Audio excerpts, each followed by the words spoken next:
IRB battalion सिपाही constable नियुक्ति पाई आवेदनकारी सर्वोच्च बयस सीमार 3 वर्ष कोहल हेब फल ओवरेज प्रार्थी को मिली आश्वस्ति। आज हाइकोर्ट रे मामलार शुणाणी होता।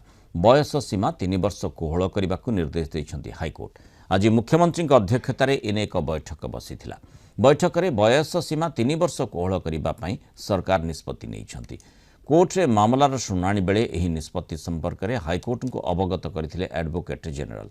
एही निष्पत्ति को ग्रहण करी बयस सीमा 3 वर्ष कोहल करने को निर्देश देइछंती हाइकोर्ट। जी पूर्णांग हियरिंग हैला सब कथा को तर्जमा कराला।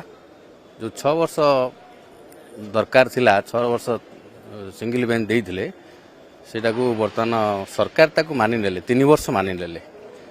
तेणु माननीय एजी सबमिशन देले गोटे चिठी देखले जे सरकार 3 वर्ष तक मानी 3 वर्ष रिलैक्सेशन देबे।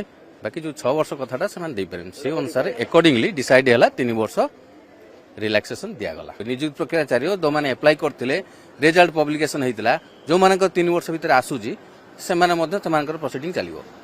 समस्तिंकर आज चीफ मिनिस्टर अध्यक्षतार आज सकाळे गोटे निष्पत्ति हैला अनुकंपामूलक निष्पत्ति सरकार नेले जे 3 वर्षर एज रिलैक्सेशन दवाई से निष्पत्तिटा को आज कोर्ट रे माननीय एडवोकेट जनरल ताकू प्रोड्यूस कर उपस्थापन करथिले कोर्ट रे जहाकू कि कोर्ट ताकू कंसीडर करिकि सिंगल जज कर ऑर्डर टाकू सेटिसाइड कले आउ 3 वर्ष जो निष्पत्ति निया हेची सरकार से निष्पत्ति को कोर्ट निर्देश